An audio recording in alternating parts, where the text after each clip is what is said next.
देख लीजिए, कल आपका दोपहर के वक्त जो कक्षा 11वीं अर्थशास्त्र विषय का जो पेपर आपका होने वाला है वह मुझे अभी अभी मिल चुका है। तो अब ऐसे विद्यार्थी जिन्होंने अर्थशास्त्र में अभी तक कुछ भी नहीं पढ़ा है, अब वह तैयारी कर रहे हैं, तो ऐसे विद्यार्थियों के लिए यह पेपर काफ़ी मददगार होने वाला है। इससे वह पास ही नहीं, अच्छे अंक या दूसरे शब्दों में कहें तो 80 में से 80 अंक ला सकते हैं, पर शर्त यह है कि एक रात में पूरा यह पेपर आपको तैयार कर लेना है।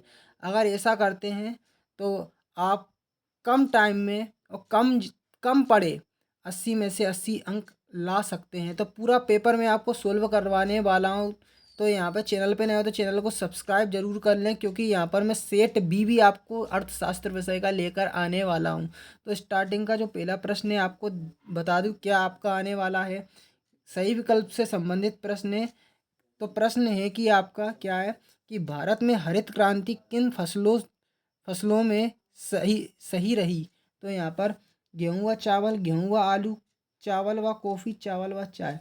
तो यहाँ पर गेहूँ व चावल इसका आंसर सही हो जाएगा। अगला प्रश्न देख सकते हैं, प्राचीन विकास और कृषि क्षेत्र को साख सुविधा उपलब्ध कराने वाली सर्वोच्च संस्था कौन सी थी। तो NABARD, SBI, RBI, national cooperative bank of India. तो इसका आंसर क्या हो जाएगा, नाबार्ड। तो यहाँ पर मैं इसकी पीडीएफ फाइल भी आपको डाउनलोड करने का तरीका बताऊँगा, कैसे क्या डाउनलोड करेंगे। तो वीडियो को शुरू से लेकर आखिर तक ज़रूर देखें। आगे का प्रश्न देख सकते हैं, राष्ट्रीय ग्रामीण विकास संस्थान कहाँ स्थित है। तो हरियाणा, दिल्ली, हैदराबाद, मुंबई। तो यहाँ पर इसकी जो मैचिंग होगी हैदराबाद से मिल जाएगी, ठीक है। इनमें से इनमें से कृषि विज्ञान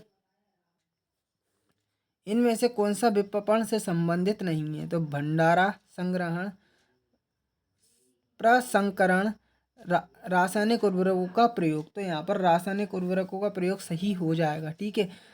राष्ट्रीय बागवानी मिशन की शुरुआत कब हुई। तो 2001, 2, 2010, 11, 5, 6 या 14, 15। तो ठीक है, 2005, 6 इसका आंसर बिल्कुल सही हो जाएगा।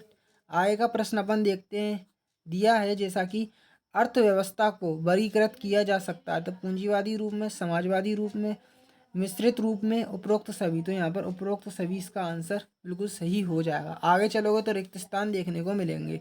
तो मध्य मूल बराबर, यहाँ पर देख सकते हैं पद की निम्न सीमा, और यहाँ पर इधर क्या लिखा जाएगा, पद की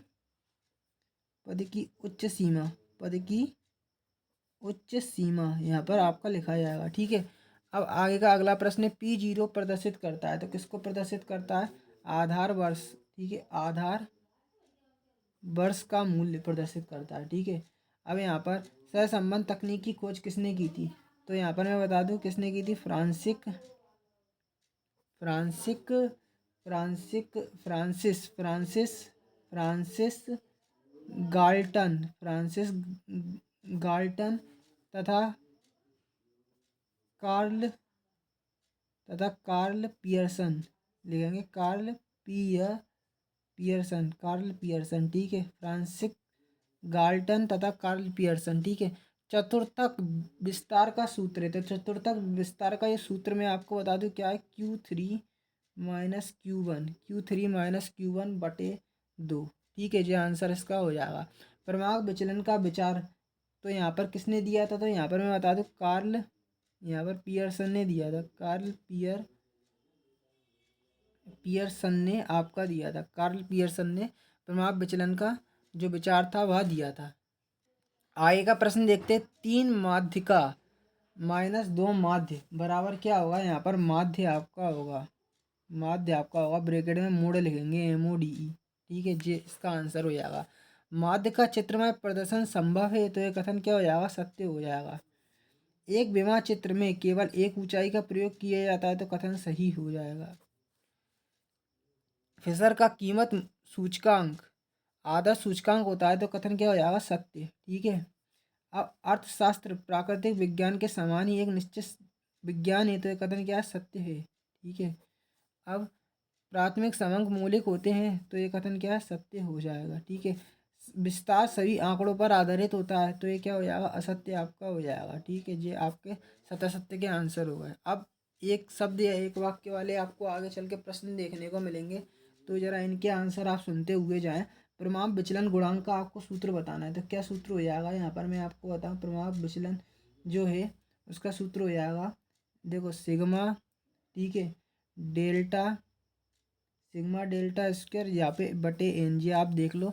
अब यहाँ पर द्वितीय श्रेणी का माध्य किसे कहते हैं, तो मैं आपको बता दूं द्वितीय श्रेणी का माध्य जो व्यवस्थित, लिख के बता रहा हूँ, जो व्यवस्थित श्रेणी, जो व्यवस्थित श्रेणी, जो व्यवस्थित श्रेणी को दो बराबर दो बराबर दो बराबर संख्याओं में विभाजित, संख्याओं संख्याओं में विभाजित विभाजित करता है, ठीक है, विभाजित करता है, विभाजित करता है। जो जो श्रेणी को दो बराबर संख्याओं में विभाजित करता है वह द्वितीय श्रेणी का माध्य कहलाता है। सहसंबंध गुणांक की सीमा क्या होती है, तो -1 से +1 तक आपकी यहाँ पे जो होती है वह सीमा होती है, ठीक है।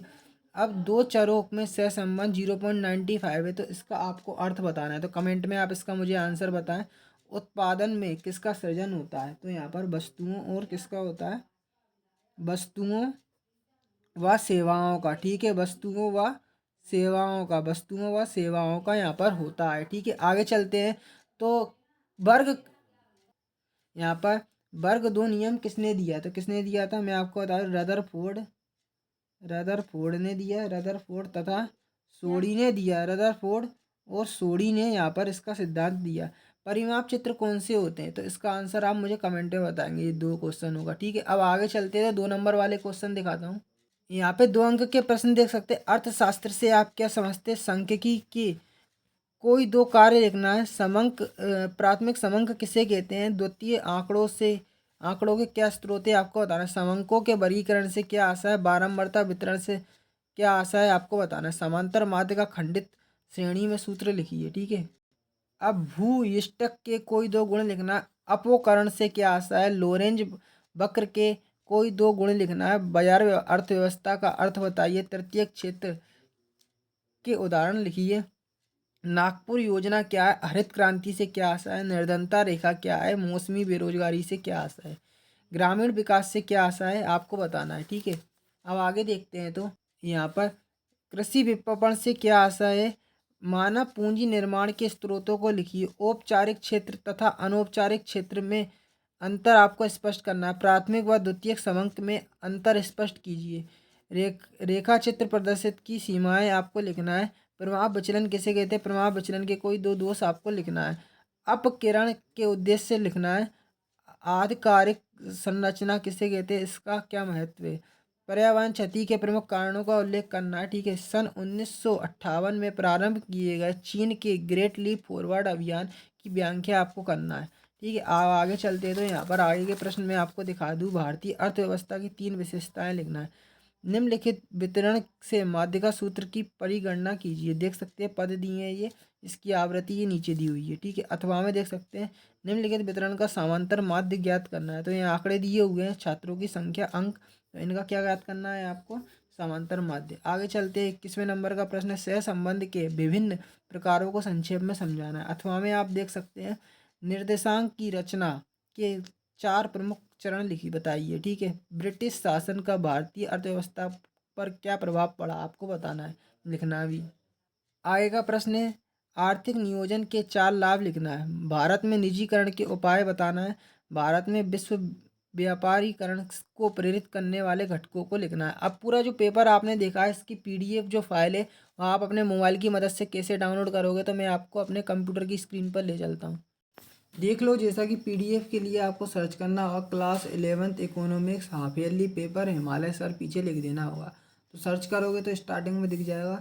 देख लो लिखना क्या है, एक बार मैं बता देता हूँ। Class 11th economics half yearly paper Himalaya sir, screenshot ले लो। फिर आपको अपने मोबाइल पे सर्च करना है MP board 11th economics half yearly paper 2021। कुछ इस प्रकार से जब आप यह सर्च करेंगे तो आपको दिखेगा। तो 21 को नहीं देखना है, वरना आपको लगेगा कि सर पुराने पेपर की पीडीएफ फाइल डाउनलोड करवा रहे हैं। यहाँ पर जो है 21 में 21 वाले जो आपका यहाँ पर वो आर्टिकल दिख रहा है 21 वाला, उधर ही मैंने 23 वाले जो पीडीएफ है वह यहाँ पर डाल दी है। तो आपको आर्टिकल पुराना है पर यहाँ पर जो पीडीएफ है वह बिल्कुल एकदम नई मिलेगी आपको, नई वाले पेपर की, ठीक है। तो बिल्कुल नीचे आना, नीचे आने के बाद यहाँ पर करना क्या है, यहाँ पर कम किया गया सिलेबस है वो यहाँ पर क्लिक करके डाउनलोड कर लोगे, ठीक है। और ठीक है, यहाँ पर आप देख लोगे टाइम टेबल है नया वाला, वो यहाँ पर क्लिक करके डाउनलोड कर लोगे। 21 का नहीं, यहाँ पर आपको 23 का मिलेगा, ठीक है। नीचे आया होगे, यहाँ पर अन्य कक्षाओं का भी जो टाइम टेबल है डाउनलोड कर लोगे। यहाँ पर जो इकोनॉमिक्स का जो आपने अभी पेपर देखा है ना, यहाँ पे अभी आपको लिंक नहीं दिखेगी, लिंक नहीं दिख रही यहाँ पे आपको नीचे, तो कोई टेंशन नहीं लेना है। यहाँ पर आप थोड़ा ऊपर आएंगे, जैसे ही ऊपर आएंगे तो यहाँ पर आप देख सकते हैं 12th हाफ ईयरली सिलेबस 21 दिखेगा। तो इधर क्लिक करेंगे ना, तो वहाँ से आप क्या, जो पेपर आपने देखा है ठीक, उसकी जो PDF है वह यहाँ पर क्लिक करते ही किधर, इधर ओपन वाले ऑप्शन पर क्लिक करते ही डाउनलोड आप कर लेंगे।